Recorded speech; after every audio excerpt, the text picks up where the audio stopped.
everybody, this is Anita at Stitch in Heaven, and today I'm really excited because we're going to be working with art gallery fabrics, and I'm going to be showing you how to make some fun scrunchies. I have girls and they love scrunchies. Doubles as a bracelet and a hair accessory, and if you grew up in the 90s, you know how much fun scrunchies are.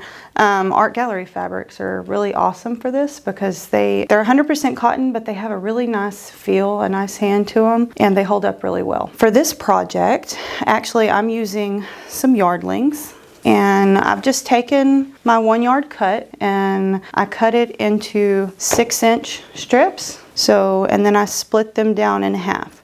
So you end up with a strip that is half a width of fabric by 6 inches. So it's going to look like this. And then what we're going to do is we're going to use a 3/8 inch seam allowance, and we're going to fold it over and iron down the edges. And you can do one of two things. I know that a lot of us have extra elastic left over from masks. You can use a 6-inch piece of elastic, which I believe is the same length that you use for masks, and you can simply sew it together on the ends, or you can use hair ties. My girls are really rough on their scrunchies, so I like to use hair ties. It holds up a little bit better than the elastic does. This is a great fat quarter project also. You just take your fat quarter and cut it into 3 6-inch strips, and bam, you have 3 scrunchies. So I've sewn one together for you guys so that you can see. We're just going to use a 3/8 inch seam allowance, and I know for you quilters out there that's probably a little bit different, but we use 3/8 because it holds up better. And we're just going to take this and we're just going to finger press this seam, okay? There's no need to iron it down, and I'll show you why in a minute, but you just finger press that seam open, okay? So we're going to take the one that we have ironed down, okay? And we are not going to sew these down, okay guys? This is going to come into play later. You're going to iron this crease, but you're just going to leave it, okay? And then you're going to put the folds to the outside, okay? Like this, okay? And then you're just going to line them up, and make sure that you line your little folds up nicely, okay? And then we're just going to put it on the machine here. And I have this set as just a regular straight stitch with a regular tension. A lot of you, it'll be your automatic setting on your Bernina. I'm using my Bernina here. So we're just going to put it at the 3/8 inch seam allowance, and we're going to back stitch to hold it in place.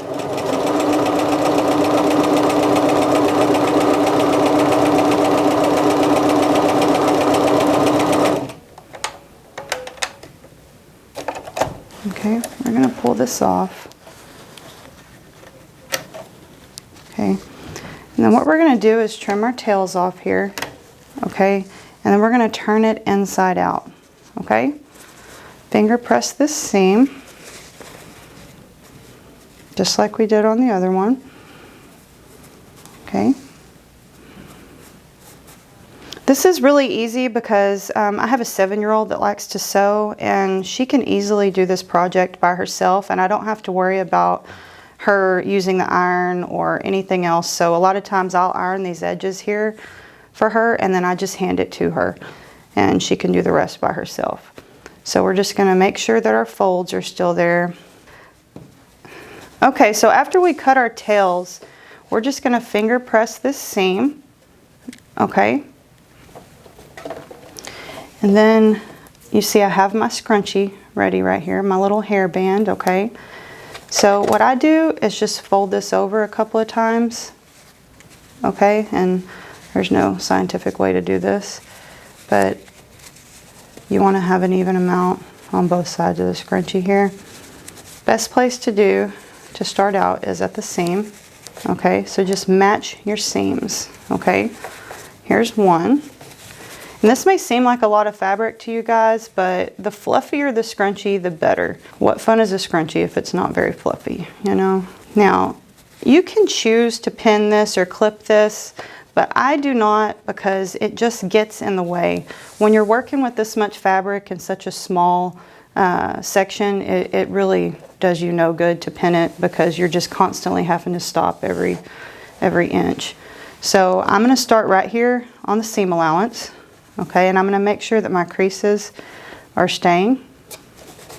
Okay, so we're just going to start under here. And once again, we're going to be using a 1/4 inch seam allowance to top stitch. We don't want to use 3/8 because that's how much is folded over in here. We want to be sure that we're hitting it about right here, so that as it wears, there's plenty of fabric left. We're just going to hide those little folds. Okay. And just go slow, you know, this is not something you have to rush, okay? And I just do a little bit, and then I come back and I reline things up, okay? And then I just finger press and keep sewing. This is a really fun project because you can also insert lace in between the seams here and add a little decorative edging. You know, you would just have to sew it in while you're doing this.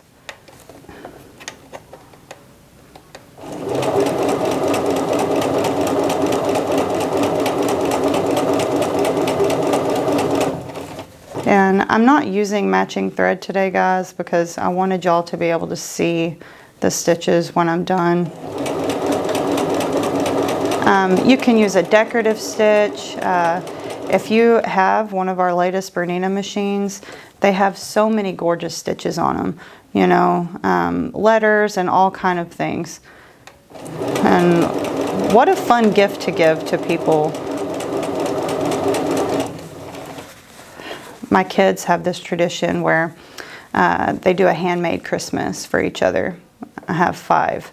And they have a lot of fun, and the girls really enjoy making little projects like this for each other. They're so proud of it when they're done. I think it's very important for us to pass down sewing and quilting and different things to the next generation. And as we finish this up here, we're just going to be careful that we've kept our same seam allowance and that our folds are even, because you don't want there to be any bubbles. We're going to back stitch to hold it in place. Okay. And now you have a nice, cute little scrunchie. And isn't that adorable? Now I'll show y'all what my girls like to do. They like to take this and flip it. And now that seam is towards the inside. Can you see that? And it just looks fluffier. Look at that. There is so many choices. I make a lot of dresses and things, and I always make them a matching scrunchie. So I really hope you guys enjoyed this tutorial. I know it wasn't the most elaborate thing, but it sure is such a fun project. I'm going to be back with another video next week, and we're going to be showing you how to open up the seam allowance on a pair of jeans and put knee patches in. I have 3 boys, and let me tell you, hand-me-downs are not a thing when you have 3 boys unless you know how to patch jeans. And there's so many different fun ways to do it, and I'm so excited. I can't wait to show you guys some of the ways that my boys like for me to do it. So we'll see you next time.